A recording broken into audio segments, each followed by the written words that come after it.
How's it going, everybody? Jason from Toadstool Gardens. Just wanted to give you a little grow room tour without any plants in it. I know a lot of people have seen it with plants, but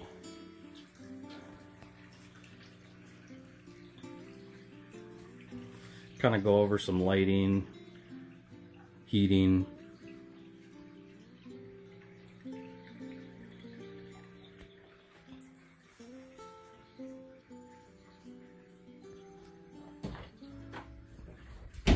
So this is pretty much what it looks like before I start in the spring, well, late winter. You know, first thing I want to talk about is your heat mats right here.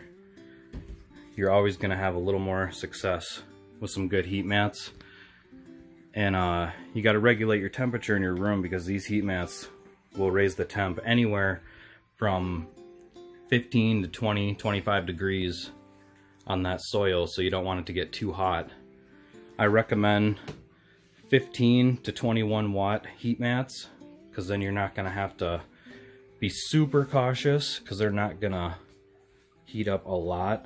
Unlike, I have a couple this style. These are like 28 watts. These are extremely hot, and I usually have to back down from using those on more sensitive stuff. Here's one of the bays right here.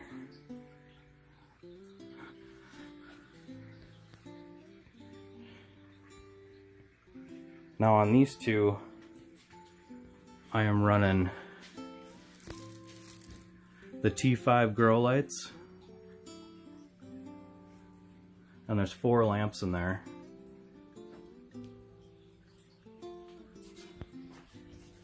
And these things these are great. These things outperform anything I've had. Now you got another T5 grow light over here, but this one is pretty much all blue light, which is not great for people, but it's pretty good for plants. I wouldn't recommend going straight blue light all the time, just if you're going to be working in here, because it definitely will give you a headache.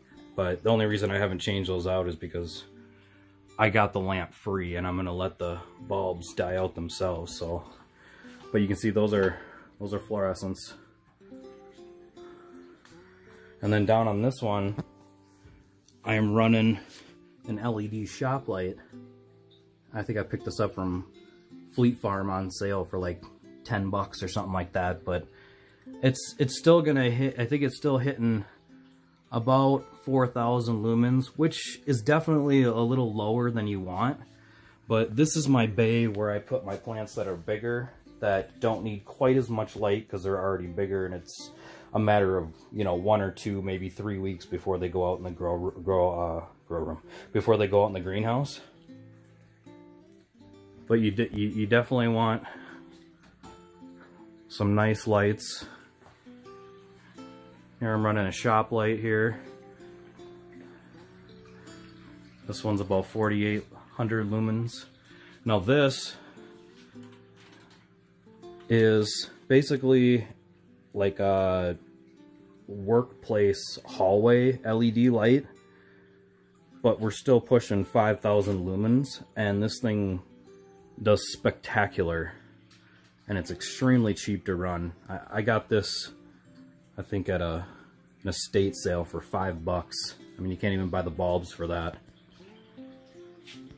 Got some more heat mats right here. Just started my sweet potatoes a couple days ago, so you want those to be nice and warm all the time. It's another bay right there. Germination area. Another germination area I just added. This shelf here. Just took some new heat mats out of the box, and I'm trying to get them to calm down here a little bit.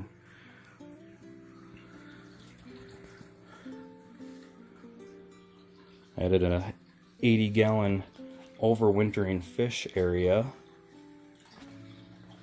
Overwinter all our pond fish and stuff in there, and other people's. Another bay right down here. I got these nice hydroponic bins.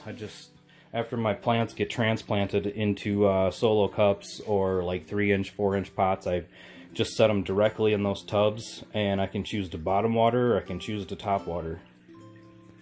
I'm also running the the T5 high outputs here.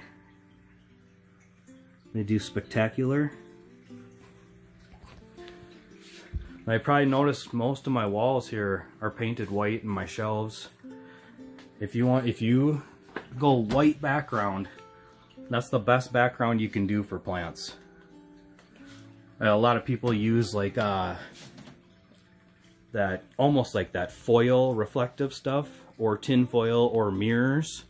You don't want to do that. I mean, you can if it works for you, you know, if you can't get white, but I totally recommend white walls or white plastic, because you're going to get 20 to 30% more light bounce back versus like your tin foil or, you know, the heat blanket style mats. I mean, some of them come inside grow mats, or grow mats, inside grow tents. You can also create hot spots like that with that material, where it can actually burn your plants. Now, I always want to have plenty of airflow. I have at least 1 or 2 fans per bay going all the time when I have plants in here.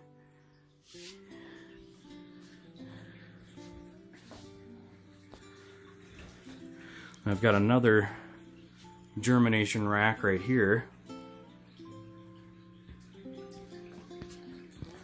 Let's see if this one's even plugged in here. Must not be plugged in.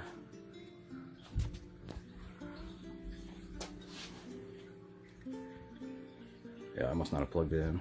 But these are really nice because you can put your trays right inside. Basically, they sell it so you can put dirt in here, but I just stick a heating mat in there, and then my tray right on top of it. You can get 2, sometimes 3 if you're using something a little smaller. But those work great in there. Then the lights are also, let's see here, these are T12 grow lights. Came with the unit.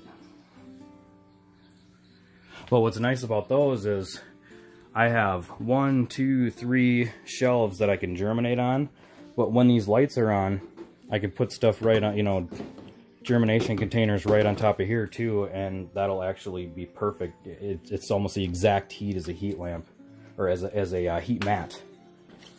You can double your space this way. I got this one off Facebook fairly cheap. You can get them in growing magazines or seed catalogs. Yeah, it's real nice. This is on rollers too. Oh yeah, there we go. Not plugged in.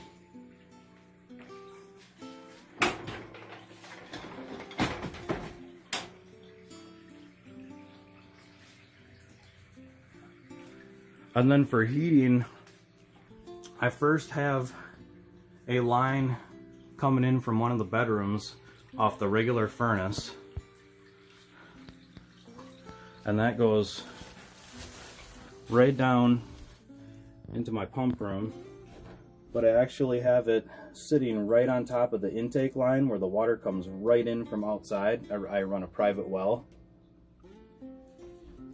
Comes through, and my water for the grow room starts right here at this spigot before it even goes through any filters or through the well pump. Well, not the well pump, the well tank. And I just got my hose down here. Pull the hose out. I can water away, fill up the fish tanks, but what I usually do is I'll fill up these 1-gallon jugs and just let them sit for a couple days so they warm up to the same temperatures in the grow room. And usually without any heat mats, I'm usually sitting right around in between 60 and 70, or 65 and 70 degrees.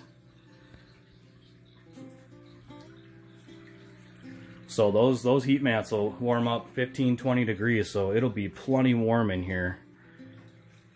But on those certain nights that I'm only running maybe 1 or 2 heat mats at a time,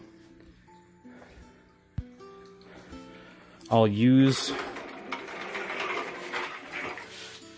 a closed oil heater.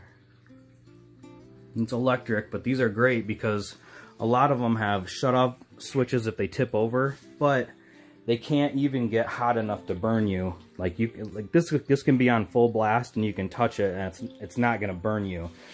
And I mean, unless you leave your hand there for like a minute. But these are excellent because they won't scorch or burn any of the air in the area, and it'll heat the room.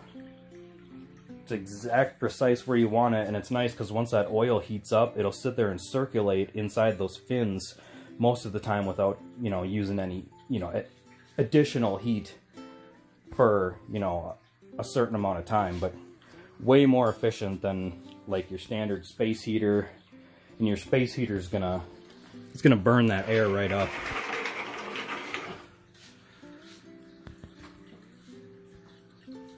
So that's pretty much it.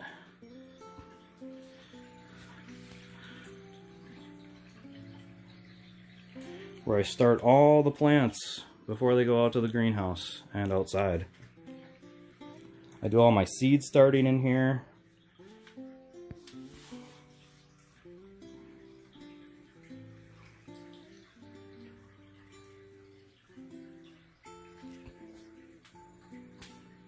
Break my little table out and go to town. Got storage down here. But that's pretty much it. It's not a huge room. But I can turn out thousands of plants in here. So, thanks for checking out my grow room. Talked a little bit about setup. So I will catch you guys next time. Thanks for watching. Don't forget to like and subscribe. And happy growing.